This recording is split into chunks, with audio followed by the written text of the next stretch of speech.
The Honorable Justices of the Supreme Court, hear ye, hear ye, hear ye. All persons having business before this court are admonished to draw nigh and give their attention to the court. Good afternoon.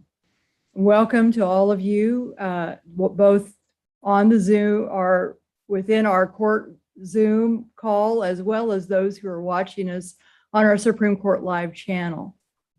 I will now ask Mr. Doug Shima, the clerk of the Kansas Appellate Courts, to please call this afternoon's docket. Thank you, Your Honor. May it please the court. The 1:30 p.m. docket for Thursday, October 28th, 2021 consists of one case. Appeal number 123911 in the matter of Marty K. Clark, Magistrate Judge, original action and judicial discipline. Your Honor, the examiner for the Commission on Judicial Conduct has reserved 5 minutes rebuttal time. We are ready to proceed. Thank you, Mr. Shima. Counsel, will you please state your appearances? May it please the court, I am Todd Thompson, appearing as examiner for the Commission on Judicial Conduct, present and ready for argument. May it please the court, Chris Joseph, appearing on behalf of Judge Marty Clark, who is also present. I'm present and ready for argument. Thank you, counsel. Mr. Thompson, you may begin your argument. Thank you. This proceeding arises from a recommendation for judicial discipline from the Commission on Judicial Conduct. The respondent in this matter is former Magistrate Judge Marty K. Clark from the 20th Judicial District. Judge Clark retired during his term of office after the initiation of this action. This case involves Judge Clark's participation in a website self-described as an online community for swingers and with regard to his related activities. Judge Clark posted nude and partially nude photographs of himself and others and gave access to others to view the photographs. Judge Clark maintained an account at this particular website on and off for multiple years. During the years of his subscription at the website, the judge paid the fees required by the website for giving access to others to the photos and information about the judge and his wife, and for gaining access to photos and information about other subscribers to the website. The website is used by subscribers for the purpose of connecting with other couples, which the judge describes as a dating website for couples. Some subscribers make connections that lead to sexual encounters. The account that was maintained by Judge Clark and his wife listed a false zip code and altered names, which we argued at the hearing before the panel revealed his awareness of the impropriety of his conduct.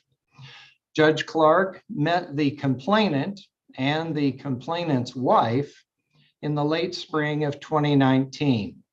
They met at a bar, conversed, and after that meeting, Judge Clark and the complainant's wife began communicating via text message and email. I will refer to the complainant's wife as the judge's paramour from this point forward. The judge and his paramour discussed in very graphic terms their attraction to each other and the prospect of having sexual activities with each other. Their rather salacious texts included messages wherein Judge Clark and his paramour actually discussed the details of a wished for sexual encounter in the judge's chambers. Can I ask you about one of those exhibits? And I won't get into the details of the dialogue that was occurring, but it's graphic as you described.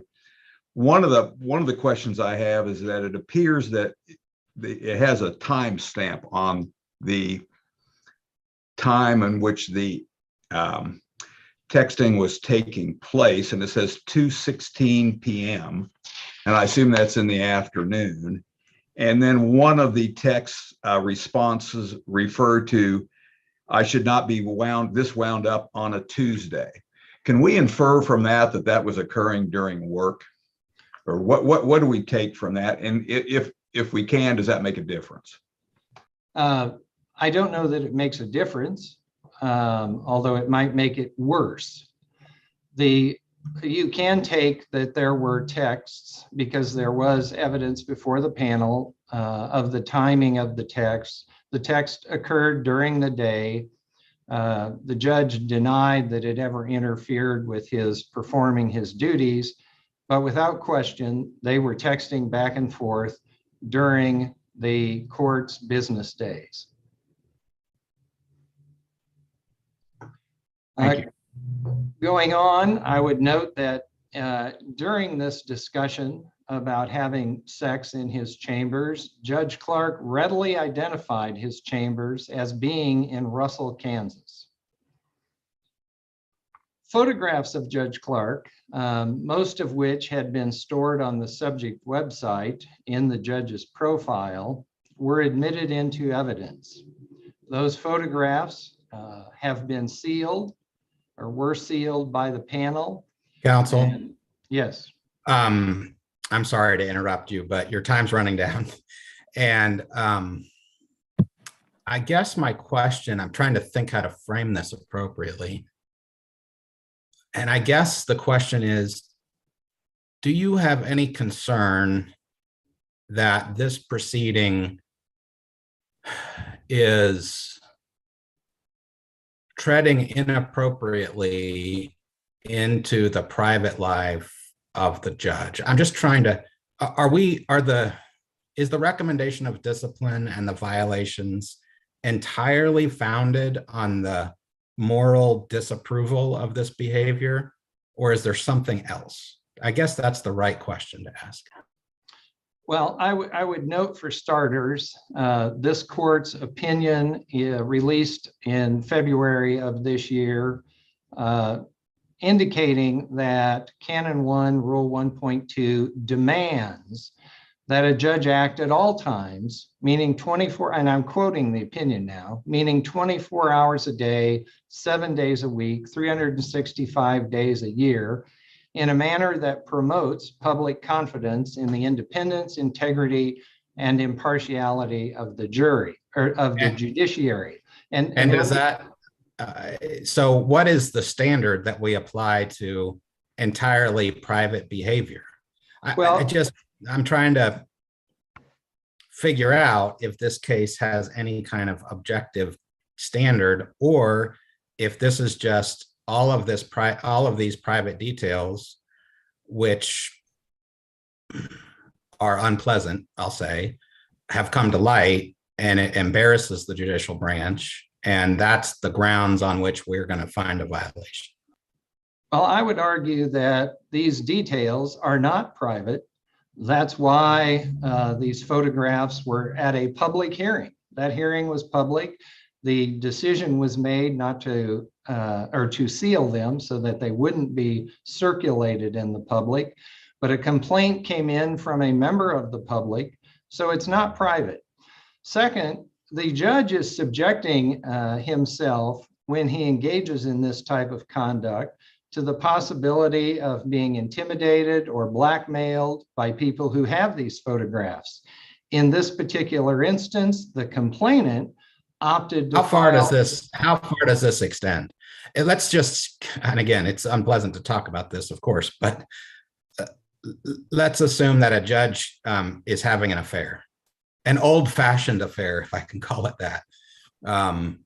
Is that enough by itself to find a violation? I think you probably need a little more detail, meat on the bones, but yes, I think it's quite possible. Why do you need more? Isn't that judge also subjecting him or herself to public embarrassment blackmail, all those other kinds of things. So Yes. under the logic of the way this case has been prosecuted, I'm finding a hard time distinguishing that hypothetical. Well, I don't think you need to distinguish that hypothetical. And there is case law cited in the record that says, for example, adultery in Connecticut. There's a Connecticut case cited. Adultery is not a criminal act in any way, but the court has held it still can create a situation where the judge is vulnerable, and it can create a blemish on the judiciary. So and again, I appreciate the straightforward answer, and I'm just exploring where these lines are, but it sounds as though the position you've taken is that judges are held to, I suppose the right way to say it is the standard, the broadly acceptable standard of private behavior, especially with respect to their sexual lives. Is that a fair way to say that? I don't know that I'd say especially with respect to their sexual life. I just think if you accept wearing the robe, you accept restrictions on how you can behave, and that you have to No, act. we would all agree with that. What we're trying to discern is what those restrictions precisely are. Well, again, it has to promote public confidence. Does this kind of behavior promote public confidence? Absolutely not. Does an as you called it, old-timey affair or old-fashioned affair promote public confidence? Absolutely not. Does it endanger the independence of the judiciary? It absolutely does. And I see my time is up. Are there other questions? Counsel, it used to be that drinking liquor in public was verboten. It was very dimly viewed by the public. How do we ascertain those societal mores other than simply to look within ourselves? Well, I think you have to look into yourselves and society. You need to get out more. But I mean, we all have, they're slightly different. I'm not saying that there's a red line that is the same for everybody, but we all have standards that we think are appropriate or inappropriate behavior. And the good news is, in this particular case, we're not even close to the line. We're so far beyond the line that the panel voted unanimously. It wasn't like it was vague or uncertain here. So I don't want to get caught up in an academic discussion that is not necessary in this particular case. But the bottom line is, the conclusion of the panel is that the conduct in question violated the code because it was so far afield from the established line, which is some moral compass. And I think the questions that I've heard today, I'm echoing perhaps, but that moral compass, are you suggesting it's just, you know it when you see it, or are there factors that can guide our discretion in identifying what that moral compass is? Well, I don't think I use the term moral compass because I'm not sure this is just a matter of morals. I think it's something different than that.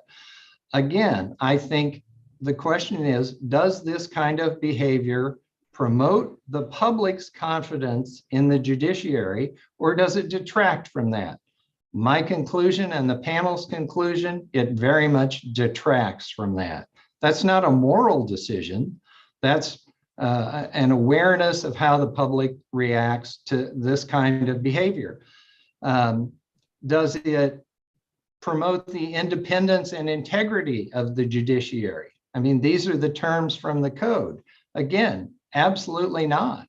There's nothing about this behavior that makes you think this judge is above reproach, or that this judge might not be intimidated or blackmailed by someone who has possession of these photographs. So that in turn impairs that judge's potential impartiality.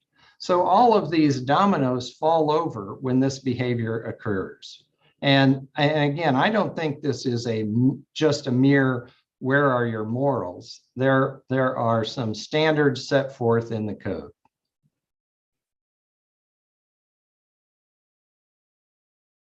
There are other questions. Thank you, Mr. Thompson. Mr. Joseph? May it please the court. I believe I'm somewhat limited by the fact that Judge Clark decided not to file exceptions in this case after he retired. I do, however, want to address Justice Reggie's. Let me just address that. No exceptions were filed. So really what we are here on is the appropriate discipline. Isn't that right, Mr. Joseph? Unfortunately, I think that's what Rule 620 limits me to. Well, no, it's not unfortunately. That's where we're at, isn't it? Yeah. Well, to me, it's unfortunate because I think the court has a can of worms and the potential to set some really bad precedent. But I want to understand the posture of the case is we're here on what is the appropriate sanction in this matter. That is correct. Right? Okay, Rule 620D limits me to talking about, I can make a statement with respect to the disposition of the case only. I do think, Justice, and I was going to address your question, that it would be appropriate for me to answer your question. That's fine. I you know, in preparing for this, I saw that, and my question was, seeing the time and the day in question seemed to imply that this was during possibly, or I think the assumption I had was this was during work hours. Right, and that would provide the connection that you see in the other cases where there's discipline, some connection to workplace conduct. I just wanted to point out that is in the record. That was addressed at the panel hearing. It was not a day when Judge Clark was working. He was not in the office. It certainly wasn't established by clear and convincing evidence that he was. So I think that what you were searching for perhaps was the hook between pure morality standard and some connection to his office. And the only I wasn't necessarily searching, it just stood out to me. Okay, thank you. Understood. So because of Rule 620, I am limited, as you mentioned, just talking about disposition. And the only comments I have is, I mean, he has since retired. So removal and suspension become irrelevant. The panel recommended public censure. Mr. Joseph, Yes. Do you have a position on whether or not this court has jurisdiction to impose any discipline, including censure, on a person who is no longer a judge? It's a good question. Being limited by 620, I didn't plan on researching or arguing. Well, to me, that's entirely within the ambit of discipline. Yeah. And I think it's an important question whether or not someone who's no longer a judge, because the code, by its terms at least, only applies to judges. It doesn't apply to retired. Right. And particularly Judge Clark is not an attorney as well. He is a lay judge. So he is done. He's not going to practice. You can't. Some judges, there's a concern if they leave the bench, then become a practicing lawyer. And that is a hook, if you will, to keep jurisdiction over him. That would not be present in this case. Judge Clark is retired and not returning to the practice of law because he's not a licensed lawyer. I think the court can do whatever it wants to do under the rule. You can find no violation and dismiss it. You can impose any of the discipline options, or you can find there's no jurisdiction because he has since retired and is no longer. There's no possible future conduct. So yes, I agree that is an issue. One which I didn't brief again because we didn't file anything. We didn't have any exceptions to make. My only suggestion in terms of disposition, if the court does accept the panel's recommendation for public censure, I would encourage the court to craft this in a way that does not set precedent that becomes an unfortunate precedent for future issues that might come before the panel. on questions of morality. I think Justice Wilson pointed out correctly that drinking was a moral objection. Homosexuality was a moral objection, both of which you could write language following this panel's rulings that could create something that's troubling for future generations based on what I see to be a reasonable person standard the panel suggests for determining morality. So whatever you do, my only suggestion, if you take the public censure route, to craft this in a narrow way that does not create problems for things that may seem problematic to a reasonable person in 2021, such as drinking or homosexuality used to be a problem morality-wise 30, 40, 50 years ago. I don't want the court to create something that's a problem for us, the generation appearing, my kids appearing before the court in 2050. Counsel, But it isn't, go ahead, Justice Wilson. Counsel, but isn't it appropriate for the court to look at what the societal mores and expectations and accoutrements are at this time, as opposed to what they were 50 years ago? So the issue to me is when is discipline appropriate? And I presented my arguments to the panel and they disagreed. But my response to you would be the same as was the panel, which is you don't know. I don't think you look at morality as a basis, especially some of these private sexual morality as a basis for discipline, unless, like these other cases, and why I referenced Justice Rosen's question, unless there is a connection to the job. And you'll see all the cases cited in the briefing. You know, there's always some kind of hook to that, you know, such as pornography while at work, such as saying something to a clerk or showing a picture to a clerk who works for the court. Or, you know, things that aren't present in this case because that Tuesday was not a work day. I think, counsel, mores are different from morality. I think mores is a broader concept of just general expectations of how society expects people to act and whether or not there's some objective line or some clue that we can use. It's dangerous to try to do that. I'm not. My position is the court shouldn't venture into that realm. It's dangerous to do. You know, again, 50 years ago, homosexuality would have offended most folks in society, and it shouldn't. It should not be a basis if it is a private life with no hook to his role as a judge. Again, I don't want to try to tread upon Rule 620 and try to backdoor in arguments because we did accept. We did not file exceptions. But I do think it's a slippery slope. So to the extent that you do craft public censure, I do worry about setting precedent that becomes a problem. That this reasonable person standard is awfully difficult to apply. And who is the reasonable person? Is the reasonable person a member of a small religious community in Southwest Kansas? Is it the broad state of Kansas? Who is this reasonable person that sets these mores or morality standards? And I don't know that you can do that. It does become a slippery slope issue. I appreciate that you're trying hard not to tread beyond where you should go, but maybe our questions are pushing you that way. And since there's time on the clock, Sure. The question occurs to me, it's a policy question really. When we ask these questions of mores or morality, does it make a difference that this judicial position is a publicly elected one?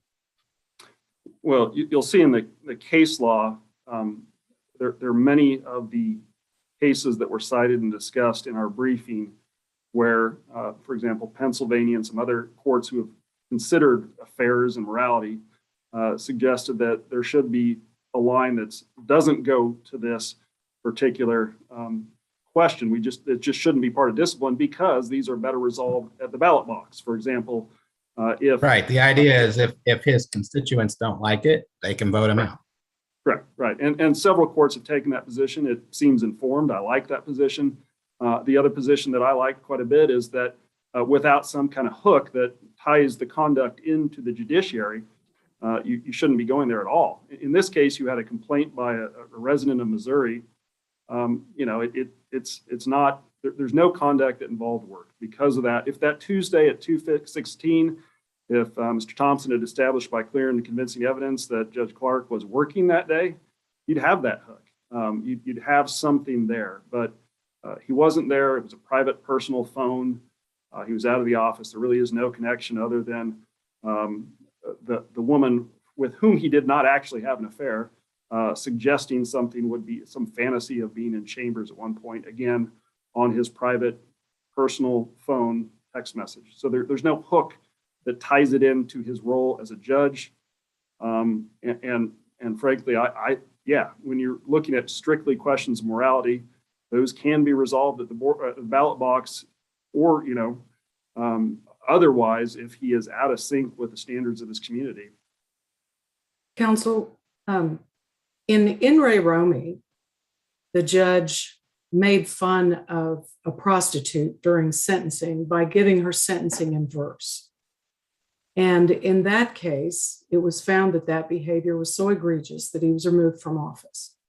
Later on, he was elected by the voters to that very office.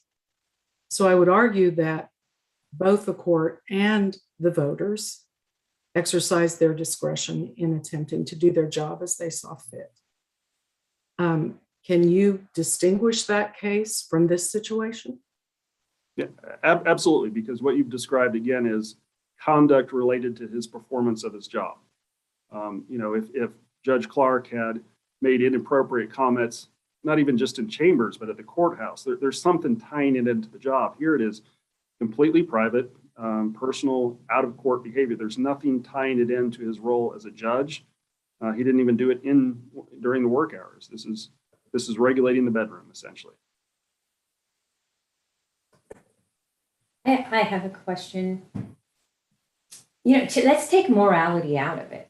Okay, let's not even talk about morals. Let's talk about that the complainant in this case opted to file a complaint instead of posting this picture that he had in his possession of the judge naked or body parts, and instead posted that on his Instagram account and it went viral.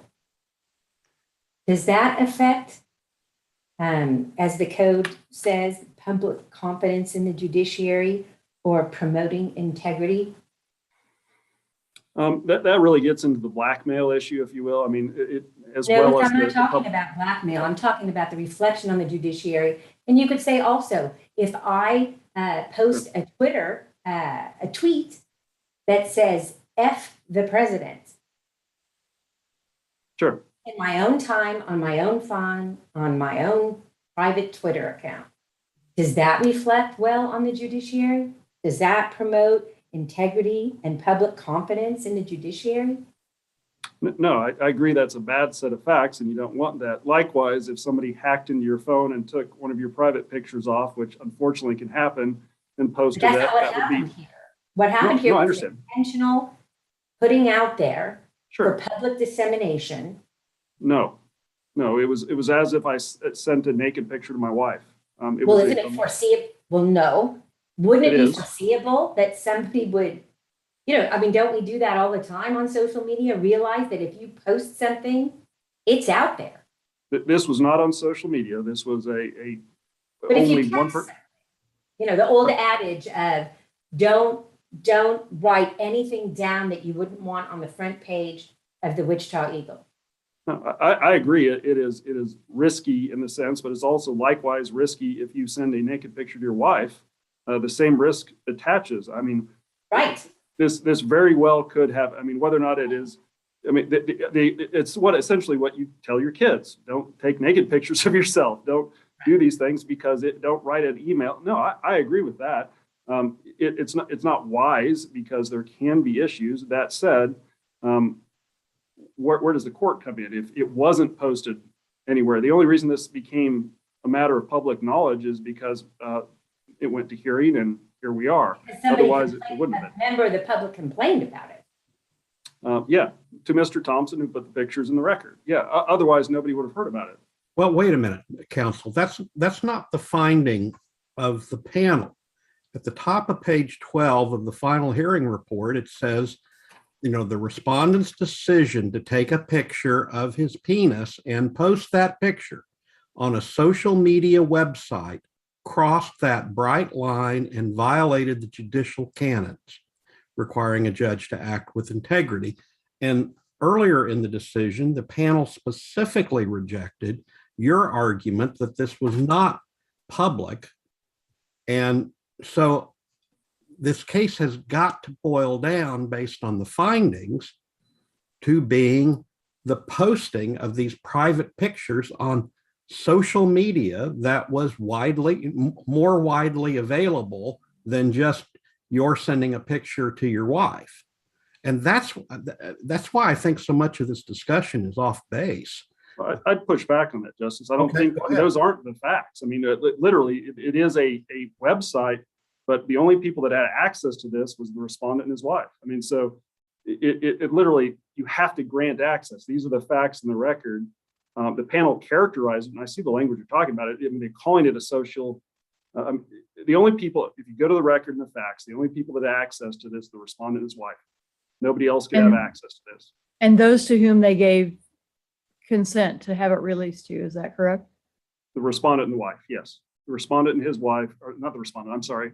The complainant and his wife were given access by the respondent and his wife. So Judge Clark gave authority to the complainant's wife and the complainant to access the photograph. So this is two couples that had access to it. And this is, so at the top of page 11, the panel specifically says the respondent cannot hide behind a claim that these were not public because he was the only person who could give permission.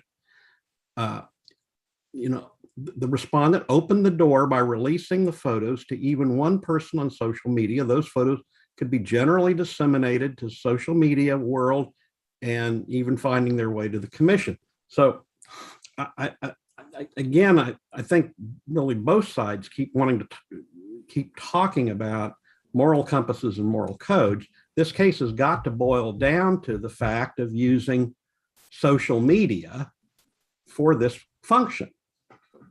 Those aren't the facts, Justice. I mean, it's the same. I read the language that they're using in there to mean, I mean, they didn't change the facts. Those are the facts. What I read that paragraph is saying is the same as I'm creating the ability to, if I send a naked picture to my wife and she gets mad at me and files for divorce, and that's the revenge porn legislation that's out there, she could then post it on Twitter. You're creating this Mr. Joseph, same scenario. Justice Biles drew our attention to the exact language in the from the panel that I have at least conceptual concern with, the language about you respondent can't hide behind the notion that this wasn't public. I'm wondering if that's even right as a matter of law, because that standard suggests that there's no such thing as privacy at all in any two-way communication. So every email I've ever sent, every text message I've ever sent is now public. I don't know how we escape that conclusion from the panel's conclusion, and that would be very troubling to me. I think you can use the same language, and this is what I said to the panel. Again, they didn't agree with me, so I acknowledge that. You can use the same language and same description if I send a naked picture of myself to my wife by text and she later posted. Well, it might help to take naked pictures out of the, what if I just say, I'll meet you for lunch at 12 p.m. at the Classic Bean or wherever, downtown Topeka. And I send that to whomever in a private text or email. According to the panel's findings, that email is public, right? Would you agree or disagree? No, I agree. No, I agree. Anything you send, there's a potential that it can be, I'm essentially saying the potential that it is later disseminated exists. You put it in writing, you send it to someone, therefore it could be disseminated on a public forum later. That everything's that way, whether or not it's a naked picture or I'll meet you for lunch. It is a communication, while private between two people. It could be later revealed to the public at large. You cannot hide behind that, if you will, is the conclusion of the panel. Mr. Joseph, I assume from your argument that your recommendation of the court would be to impose no discipline? Yes, yes, it would be. Just to make that clear. Are there other questions? Mr. Thompson, you reserve 5 minutes. Thank you. There's been a discussion about bad precedent or precedent that would cause a problem in the future. If you rule that this behavior does not require discipline, that's bad precedent. That will cause problems in the future. Justice Stegall, I would respond to your suggestion, your hypothetical suggestion that this is very different. The whole purpose of this particular website is to send your photos, these nude photos, out to other people who you don't really know. So this is not the same as sending a message to your wife saying, let's have lunch at the Classic Bean. This is completely different. Do we have to, and I appreciate that difference, and that's a point worth exploring, because I think this, where we draw the line between public and private is, at least from my perspective, one of the most important things about this particular case, because it has such wide-ranging implications for society and certainly for members of the judiciary. And so my question is, you're essentially suggesting that there should be some kind of a foreseeability element to this. Like, if I make a private communication, you have to sort of assess the risk level of exposure. That's kind of what you're saying, right? Well, I still would refer to, I think one of the other courts talked about the fact that all of these other issues aside, when a judge is grooming his private organs for purposes of taking a photograph and then takes those photographs and tries to claim that they just accidentally slipped off out of his phone when he was talking to a woman, that there's just no justification for that as being private. That goes beyond private. The whole point of taking those pictures is not for him to look at himself.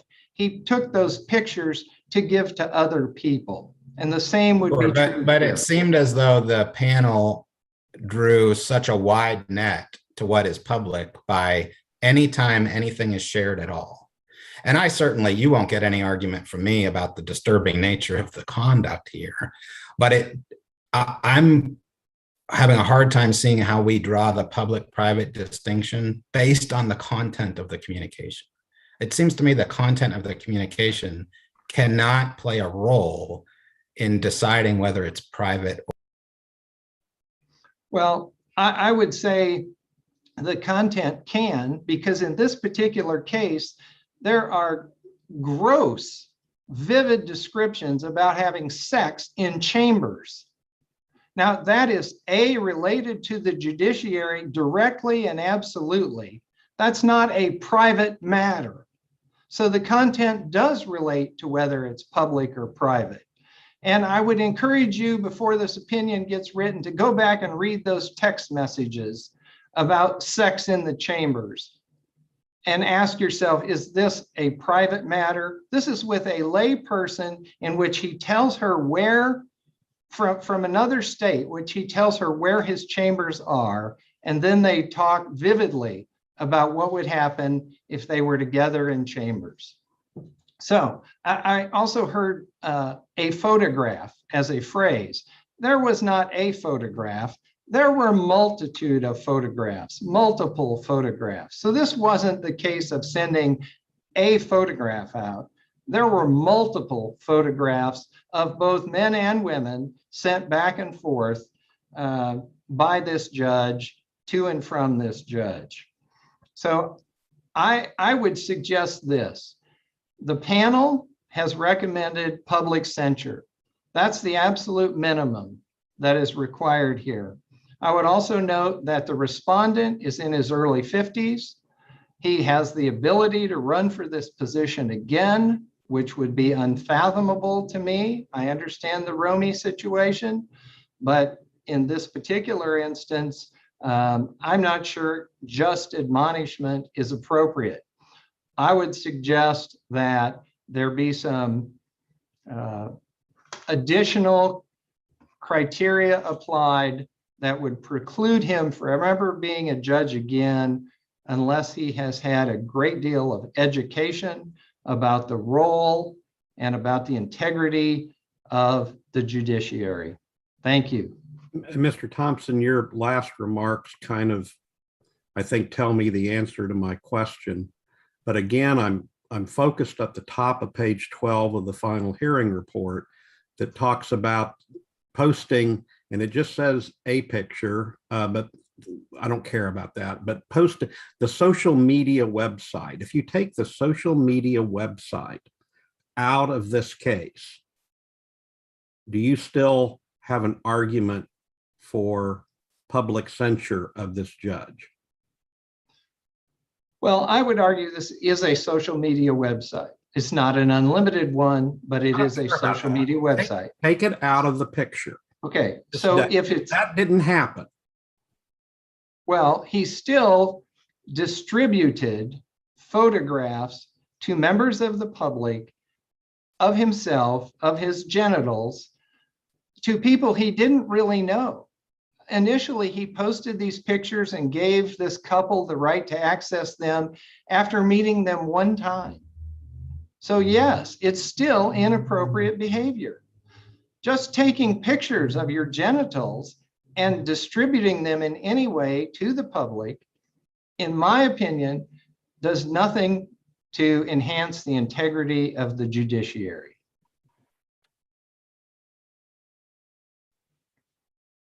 Are there other questions?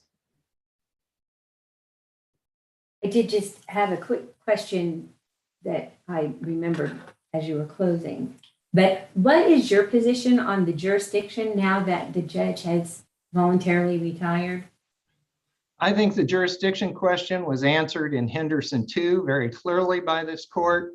If I can grab that real quickly, I'll quote you guys in holding that the judge should not be able to escape by simply retiring.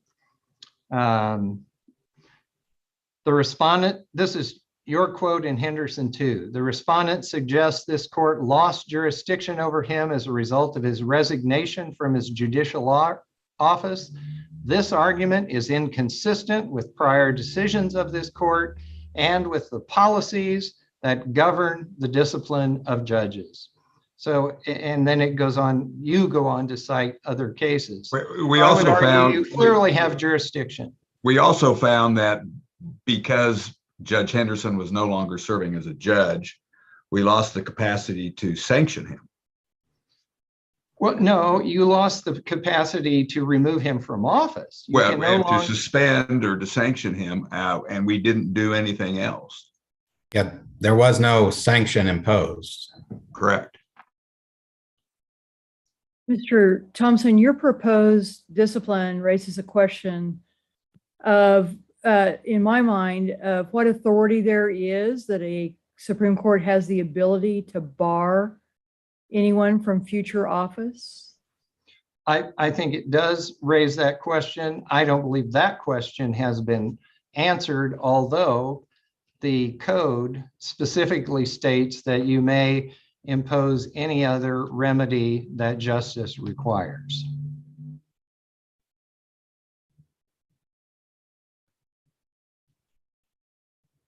Are there other questions? All right, thank you for your arguments today. The court will take this matter under advisement. And the court is in recess until 9 a.m. tomorrow.